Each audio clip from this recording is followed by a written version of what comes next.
Tidak bisa bayar kos-kosan, dosen sudah 4 hari di sini, tidur di jembatan di got. Kisah pilu Pasutri diusir dari kontrakan gegara tak bisa bayar, 4 hari terlantar tinggal di emperan got. Amit sama bapak ini nggak bisa melihat Sebuah video Pasutri diduga diusir dari kontrakan karena tak bisa bayar, viral di media sosial. Dalam video tersebut tampak pasangan pria dan wanita parubaya duduk di sebuah karpet di jembatan kecil pinggiran got. Mereka hanya terduduk dengan tatapan kosong dan pasrah.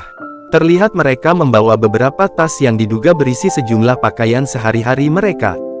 Perekam berbicara mengungkap bahwa pasangan pria dan wanita tersebut adalah Pasutri. Disebutkan Pasutri itu terlantar diusir dari kontrakannya karena sudah tak bisa membayar sewa.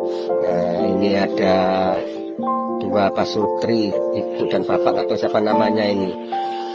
Tidak bisa bayar kos-kosan, dosen sudah 4 hari di sini, tidur di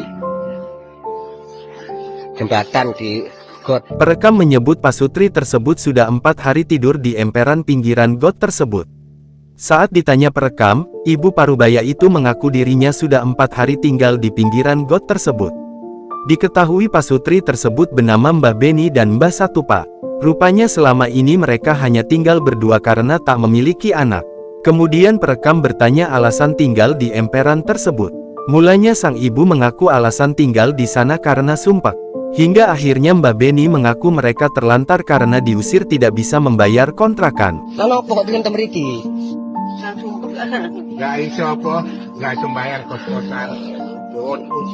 dosen sama tuan rumah. Iya. Mendapati hal itu, perekam tampak prihatin dengan kondisi kesehatan Mbah Beni. Ternyata Mbah Beni sendiri tidak bisa melihat.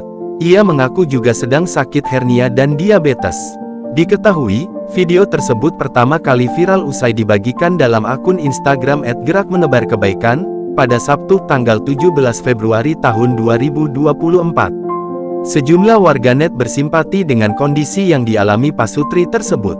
Ada juga warganet yang menyarankan agar keduanya dibawa ke panti jompo atau panti sosial.